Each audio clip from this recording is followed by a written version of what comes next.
Hi, sixth graders. This is your Language Arts 600 course overview. So if you also have me for history, you'll notice that this course overview is going to be much the same, however, a little bit different.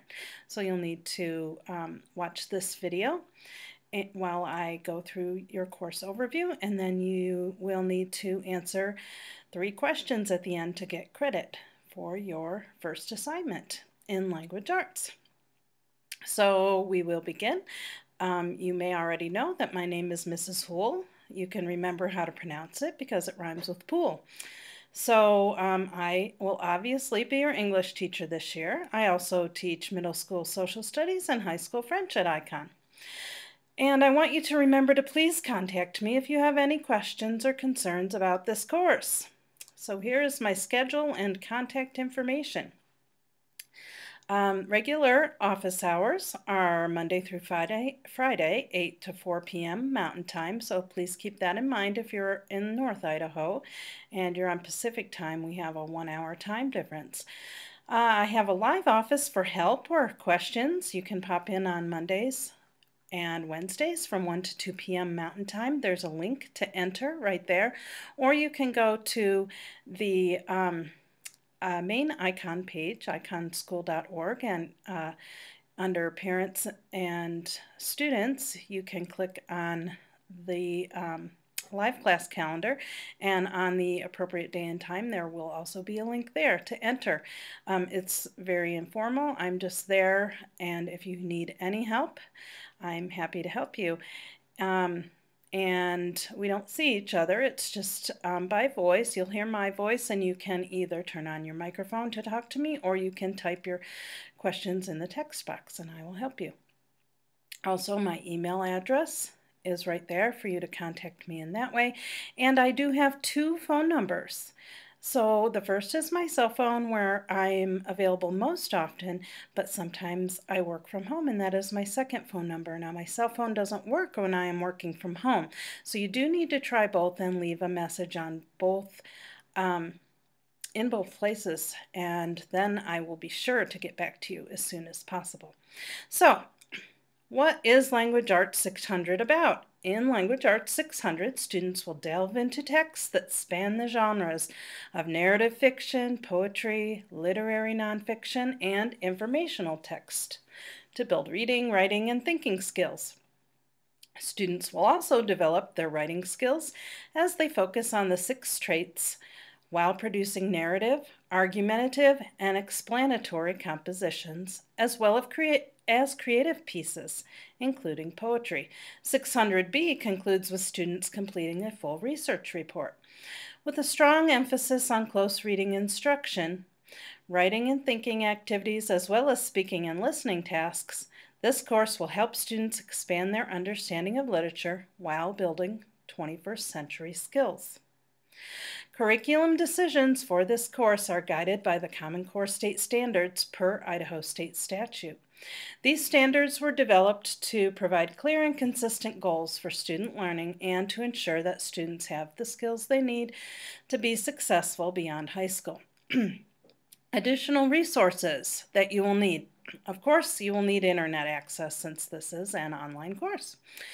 You'll need access to an encyclopedia, either online or a hard copy. Online, you can just search encyclopedia in Google or in your search bar, and it will come up with several credible, reliable sources. You will need paper in the form of a notebook and pencil and pen. I recommend taking notes because, especially on your vocabulary and key points and terms in your units, studies show that it is much more effective to remember things when you are writing them than when you are just reading them. So that is up to you, but it is very helpful. A printer is optional to print out study guides and write in them. We'll talk about study guides a little later. You will need to fill them out, but they can be online or you can print them out, your choice. Pretests.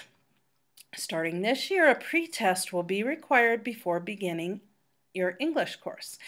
It covers the material in the entire course, but your grade on it will not count against you. When it is completed, I will skip it in your gradebook. This is a school-wide requirement designed to comply with state guidelines, and it is not optional. So, unit overviews. At the beginning of each unit, you will find an overview, or what you will learn.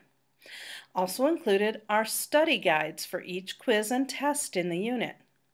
And in some units, there are important links for readings or resources you'll need. You will need to answer 2 questions to get credit for completing each unit overview.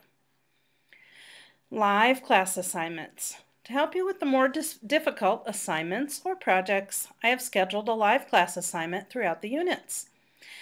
As the time gets closer for each assignment, I will insert a link for you to either attend a live class session or to watch a recording of it and call me for credit.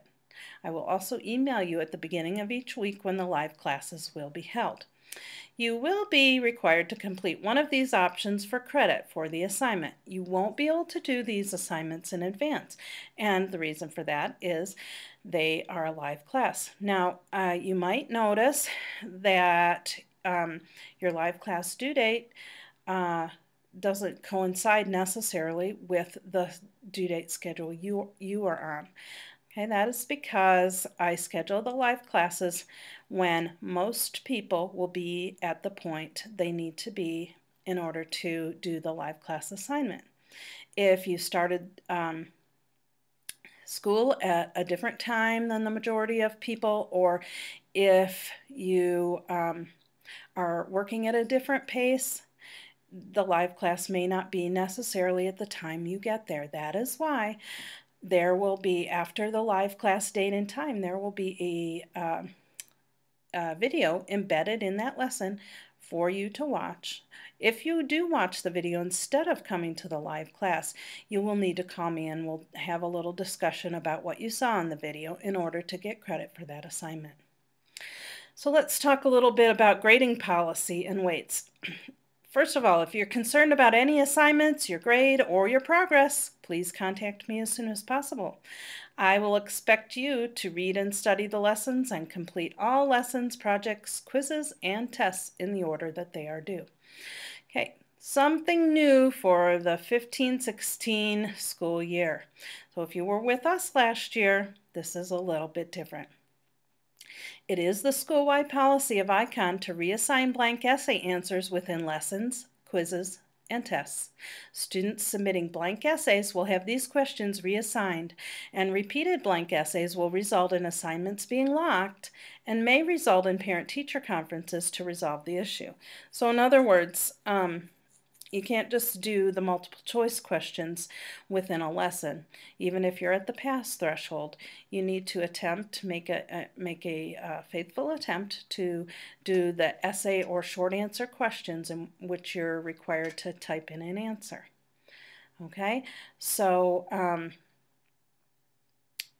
what that means is on quizzes and tests that even if you don't know the answer, you're going to have to make an effort at trying it anyway.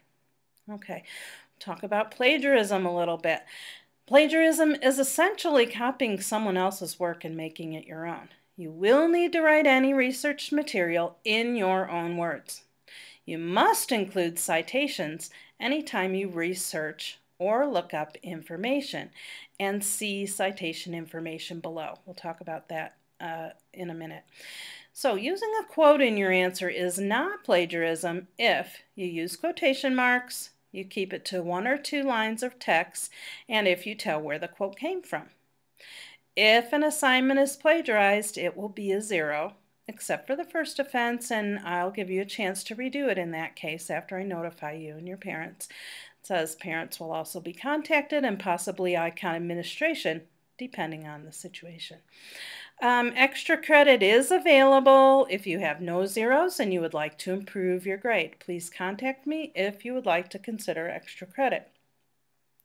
So the weighting, finally, lessons are 25% of your unit grade. You have 3 attempts to reach a score of at least 75%. Projects are also 25% of your unit grade. A blank project will be reassigned as a blank essay, what we just talked about. Okay, so see info above.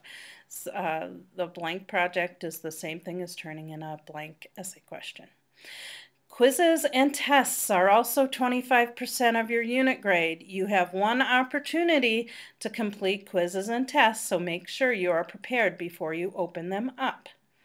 So, in other words, even though tests and quizzes are worth 25% of your grade, there's less of them, especially the unit tests. So it will make up more of a part of your grade, even though they're worth 25% because there are less than lessons. Okay.